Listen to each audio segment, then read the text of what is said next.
Hello and welcome to the second part of our tutorial series on GUI and app development using model-based design. In this part we will do a quick overview of the tools and workflow that we will use for the rest of the series. We will be working with two main file types, Simulink model files and QML files. Simulink is a graphical system simulation tool that can be used to simulate multi-domain systems.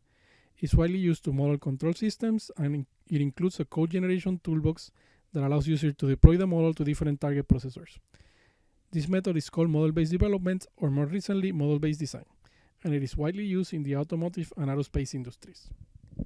QML is short for Qt Modeling Language, and it is a declarative interface markup language based on JavaScript that is intuitive, readable, and easy to understand.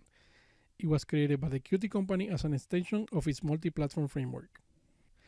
Our workflow uses QML files to define the GUI static behavior, or default behavior, and it uses Simulink models to design the algorithms that will define the runtime behavior. The GUIs block set enables them to work together so that we can simulate them from inside Simulink. This image helps explain the relationship between the files.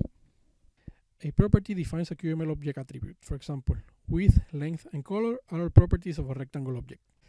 Likewise, the source file location and volume are properties of an audio object. The GUISM block set includes blocks to read and write properties of QML objects from Simulink. A signal, which is known as an event in Simulink, is emitted when there's a change on the object state. For example, a button emits a signal when pressed, an audio object emits a signal when it's finished playing sound, and a network request object emits a signal when it receives data. Additionally, all object properties have a corresponding signal that gets emitted when they change. Again, the GUISM block set includes a block to get signals from QML objects and use them as events in Simulink. Finally, a QML method is a pre-programmed action that can be called to be executed at an appropriate time, either by the object itself or externally. For example, an audio object has a play method to play the audio file defined by the source property. And as you can guess, EasyGUISM provides a block to enable the call of QML methods from Simulink. I know all of this is probably not very clear at this point, so let's see an example. Let's create a new EGS project by using the new EGS project script. Open a MATLAB session, create a new directory, and make it your working directory.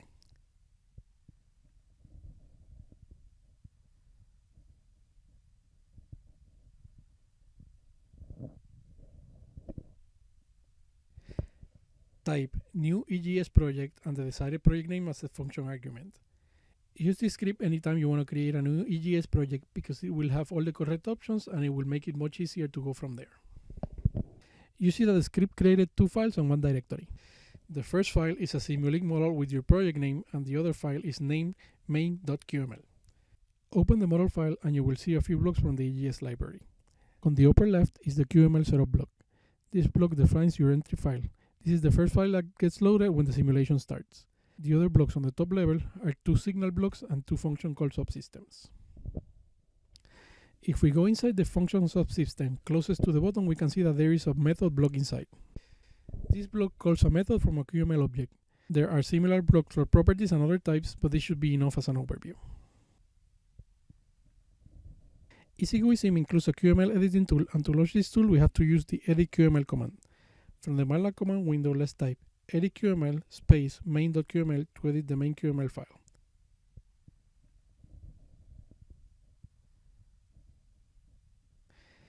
The QML Designer tool has two views, Editor and Designer view. We can switch to the Designer view if we click on the design icon. This view is used to visually edit the properties for the objects, and we can get a preview of how they look on screen. Note how the properties that we can edit change when we select different objects. From here we can, for example, make text bigger or smaller by changing the font size.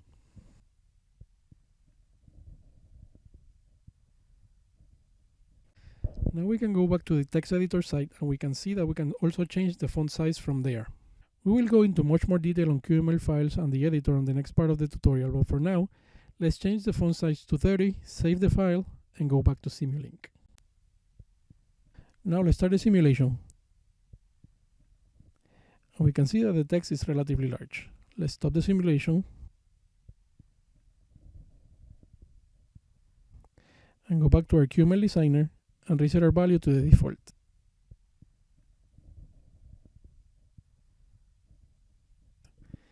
If we go back to the text editor site, we can see that the font size property is not there anymore.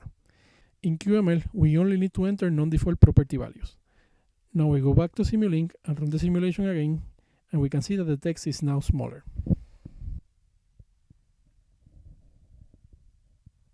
Finally, let's take a look at the signal blocks. The first one is the closing signal for the object called main window, and the other one is the click signal for the object called mouse area. The closing signal is emitted when the window is about to close. If we go inside the trigger subsystem, we can see that it simply stops the simulation. This means that when the window closing signal event is triggered, the simulation will stop. This is pretty useful, so you will see that we keep this on our projects and examples. If we go back to the other trigger subsystem, we see that we call the close method for the main window object. This will cause the window to close when we click on the mouse area, which in this case covers the entire window area. So if we run the simulation and close the window, we can see that the simulation stops. Likewise, if we run the simulation and click on the mouse area, we can see that the window closes and the simulation stops as expected. One signal triggers the other in this case. Okay, that concludes this part of this tutorial. Next, we will go much deeper into the QML concepts that we introduced here. Thanks.